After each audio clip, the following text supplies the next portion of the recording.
తెలుగువారింట సంక్రాంతి కొత్త సందళ్లతో, భోగి మంటలతో, బొమ్మల కొలువుతో, రంగురంగుల రంగవల్లులతో, గొబ్బెమ్మలతో, హరిదాసు కీర్తనలతో సందళ్లు జరుపుకోవడం మానవాయితీ.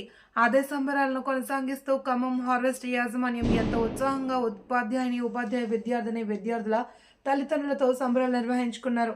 పాఠశాల ఆవరణను వివిధ రకాల పూలతో అలంకరించారు. మామిడి తోరణాలతో, కొబ్బరాకులతో పల్లె వాతావరణాన్ని ప్రతిబింబించేలా ఎర్రమట్టితో అలికి తెల్లని ముగ్గులతో అలంకరించి ఇంటిని, బొమ్మల కొలువులు, ఎడ్ల బండిని, కోళ్లను, పిల్లలచే హరిదాసు వేషధారణ, గంగిరెద్దు విన్యాసాలను, గాలిపటాలను ఏర్పాటు చేసి పల్లె వాతావరణం ప్రతిబింబించేలా పాఠశాల ఆవరణ ముస్తాబు చేశారు.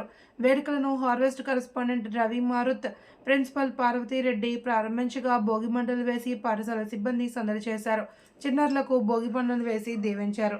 ఈ సందర్భంగా కరెస్పాండెంట్ రవి మారుత్ మాట్లాడుతూ సంక్రాంతి పండుగ అందరూ కలిసి సమూహంగా చేసుకోవడం ఎంతో ఉత్సాహాన్ని ఇస్తుందన్నారు.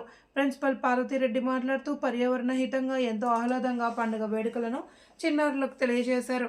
కార్యక్రమంలో ప్రైమరీ హెచ్ఎం మానస, ఉపాధ్యాయ బృందం పాల్గొన్నారు.